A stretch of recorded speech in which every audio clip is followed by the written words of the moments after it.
A ese apartado le titulo La fuerza de la nada. Laura afirma que durante su etapa de magisterio no tenía por costumbre apuntar las ideas o vivencias espirituales que se producían en su devenir interior. La razón es que no consideraba importantes sus ideas como enseñanza para sus alumnas y sentía cierta repulsión por todo lo suyo. Son palabras de ella. Una vez más, el cambio de postura respecto a la importancia de escribir sus vivencias interiores y de comunicarlas a las demás personas como una forma de compartir las gracias que Dios le daba, le vino de la etapa que ella denomina el perdimiento. En esta etapa empezó a tomar apuntes pensando que serán útiles a alguna persona en el futuro, como cuando un padre toma frutas de un árbol para compartirlas con las personas de su familia. De ahí que estos apuntes llegaron a llamarse fruterito y también luego apuntes espirituales, otro texto. Es a partir de estos apuntes que podemos advertir que de alguna manera la cronología de los acontecimientos de la vida interior que se dieron en Laura a partir de 1907. En una anotación del 2 de octubre de 1907 describió una gracia recibida de Dios con titulares poco comunes, dada su acostumbrada modestia. Dice, comillas, esta gracia es de tal naturaleza diferente y tan alta que muy poco podré decir de ella. Describe su experiencia de esta manera: no sé cómo, no me encontré yo misma, me perdí por decirlo así, y quedé como sin ser en el fondo de una como inmensa nada. No sé si sentía, no pensaba, pero tampoco sentía el pensamiento. No sé, sino que estaba o era yo una nada, semejante a un como largo pero sin dimensiones. No podía tenerlas porque no era materia lo que veía. Pero después de pasado todo se me ocurre así como un no largo, una carencia, una negación y un sin fondo y orilla de nada. Algo que sí me daba cuenta era que era la nada de mi ser. Cierro comillas. Allí no termina la experiencia, puesto que poco a poco ella advierte que la nada se fue volviendo un todo, lo que aparece referido como la sustancia de Dios que la deslumbra, la aniquila hasta el borde mismo de la muerte. Se siente inundada por el amor de Dios de una forma tan suave y sutil que interpreta como el Espíritu Santo. Finalmente, la receptora de la gracia siente que la inundaba el ser mismo de Dios y observa cómo va apareciendo a su alma los atributos de Dios que, siendo muchos, se funden en la, entre comillas, inmensa simplicidad del ser divino. La intensidad de la experiencia mística es descrita también por sus signos externos. Laura menciona no haber estado muy en sus cabales durante varios días. Quedó con un amor que la hacía feliz, pero sobre todo fuerte.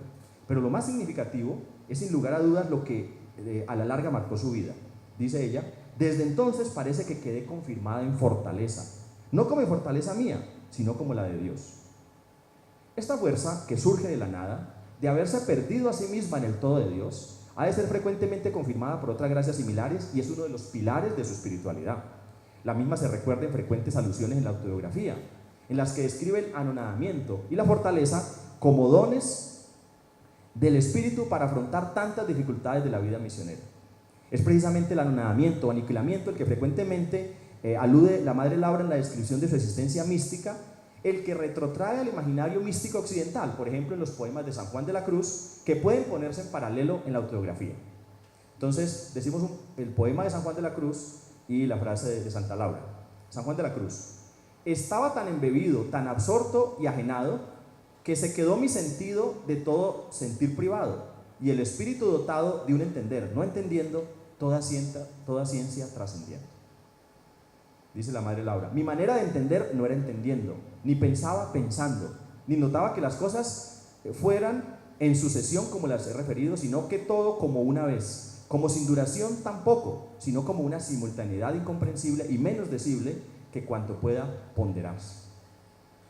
Si bien el gusto personal de Laura no fue precisamente la imitación de santos que ella denominaba tan grandes como Teresa de Ávila o Juan de la Cruz, cabe señalar que no deja el lector de la autobiografía y de otras obras de sentirse interpelado al descubrir en ellas las constantes del fenómeno místico cristiano y universal. Tercer punto, la espiritualidad ignaciana. Por la naturaleza sintética de esta presentación no se mencionan aquí otros ejemplos de los apuntes espirituales que atestiguan cómo la vida interior de la madre Laura experimentó en esta etapa un periodo de fortalecimiento caracterizado por ella misma como desocupez. Solo como mención debe decirse que varios de los apuntes de esta etapa están dedicados a recoger la experiencia más llamativa La experiencia más llamativa, me hizo perder, profesor. Laura experimentó en esta etapa un periodo de fortalecimiento caracterizado por ella misma como desocupé. Solo como mención debe decirse que varios de los apuntes de esta etapa están destinados a recoger las experiencias más llamativas de los ejercicios espirituales, que realizaba al menos una vez al año. Un estudio sosegado sobre estas anotaciones permitirá dimensionar el fruto recogido. Bueno, sabemos que los ejercicios espirituales, pues, en esa época fueron una constante para las comunidades religiosas y para las lauritas, pues, lo han sido permanentemente, y Santa Laura, pues, los aconsejaba, ¿no? En dichos ejercicios baste aquí mencionar 3 anotaciones de los de 1909 que un jesuita dirigió en su propia casa. Aquí voy a resumir. Entonces, el primero es una anotación que hace a propósito del principio y fundamento, que saben los que han tomado ejercicios, pues es la primera reflexión, aunque realmente el Ignacio que hace el principio y fundamento es el que ya vivió y después lo pone como principio y fundamento. Entonces el principio fundamento para Laura es ver que su ser depende de Dios, ella se ve en Dios y dice, pero yo no soy, Dios es en esto que llamo yo. Y la formulación pedagógica de esta experiencia trae a la mente metáforas expuestas por la tradición mística de Oriente y de Occidente. Laura comprende que Dios es como un foco de luz que ilumina un sitio. La criatura es una molécula de luz en algún lugar del sitio. Su ser le viene del foco, sin tener existencia propia diferente a ser una participación de la luz del foco. Este, sin embargo, prodiga su luz sin perder nada de su ser. ¿Qué vano resulta entonces a los seres humanos alardear de su ser, dado el gran océano de dependencia en el ser de Dios? Bueno, y la otra anotación tiene que ver con el llamamiento. No hacemos énfasis porque ya se dice aquí que ella ya no se siente llamada a un claustro carmelita, dice, Dios me liberó del claustro carmelita, o sea, en el llamado de Dios está ahora la misión. Y se siente libre. Y el tercero es lo que se llaman los 3 grados de humildad. Y entonces en los 3 grados de humildad, ella pide el tercer grado de humildad, que es aquel que admite las persecuciones, las contradicciones y demás, e incluso en el extremo, pues, desearlas, pues si es por el bien de la salvación y de la vida. El cuarto punto, para terminar, se llama el colofón de la sensibilidad espiritual en el prólogo de la autografía. Por la época en que empieza a escribir la autografía, la madre Laura lleva muchos años viviendo el fruto de su obra misionera.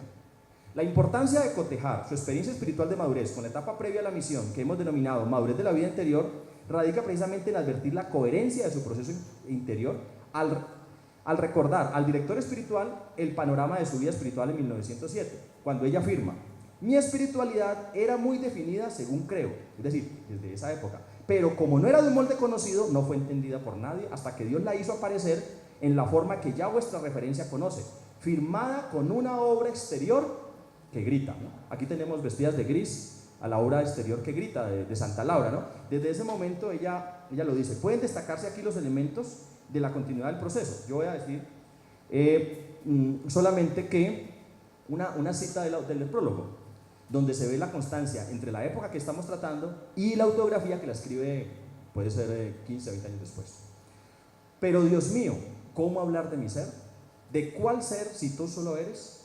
Si mi ser no es, ¿cómo expresar esta idea si no tengo existencia fuera de ti? Si esto que llamo yo no es un punto, puesto que este punto es un instante que se va, ¿cómo puede decir el aire iluminado que es luz si la que tiene está en el foco? Dios mío, vida viva, vida única, ser único. ¿Cómo puedo decir mi vida si ni es vida ni es mía? ¿Cómo diré yo si no soy, si tú solo eres? Puede advertirse, cierro la cita, puede advertirse que no solo se trata de la continuidad de los contenidos o temáticas desarrolladas en una etapa anterior, sino de una sensibilidad espiritual que hace eco de los elementos simbólicos emblemáticos de una determinada experiencia. Así, por ejemplo, al mencionar el aire iluminado, cuya única luz solo es el que proviene del foco, lo vivido en la experiencia de la gracia que se mencionó anteriormente no se quedó en los apuntes de un cuaderno de retiros de hace 20 años, sino que ha influenciado su vida completa y modelado la concepción que tiene de sí misma y de Dios. Se trata de una espiritualidad, de una sensibilidad espiritual profundamente femenina que no solo no olvida lo vivido en el pasado, lo sabemos los esposos, ¿sí?, sino que al nombrarlo revive el fuego de la gracia o de la pelea anterior y lo puede más que vivir y pensar de acuerdo con la gracia recibida, considerando la vida anterior del asunto pasado. Aquí en Santa Laura, pues, es para bien, porque ella involucra lo que ha vivido en su experiencia. Voy a decir las conclusiones de esta experiencia. Ella profundiza en esta experiencia del perdimiento, ya saben, y lo van a exponer mejor que yo este punto. Entonces el rayón negro se pierde, pero entonces lo que queda es el rayón de luz Y digo una nota aquí sobre eso, y es que se asemeja a San Pablo en la carta a los romanos sobre la libertad sobre el poder del pecado que se obtiene en Cristo. No es que el rayón no exista más, pues seríamos ángeles en ese sentido, mas tampoco el pecado es desterrado de la vida del creyente, sino que su mordiente ha sido derrotada. Bastaría con revisar alguna de la obra de la Madre Laura dedicada a la familia misionera para cotejarla con eso. Ahora sí, las conclusiones. La experiencia de vivir por fe en Dios, en el rayón de luz, de pasar al otro lado del lago y dejar a Dios el cuidado de nuestra santificación, es la fuerza que permitió a Laura Montoya acometer impensables proezas en bien de los excluidos de su tiempo. Su camino ascético personal desde la infancia, de no concederse nada que fuese obstáculo para la obra de Dios, encontró el reposo que obra el Espíritu de Dios. En la gracia del anonamiento se aquilató su ser y quehacer psíquico y espiritual, brindándole la paz y libertad interior que el mundo conoció a partir de los 40 años. La experiencia mística de Laura Montoya es más que un recetario de fórmulas para situaciones diversas, aunque se obtenga provecho al fijarlas en letras de molde.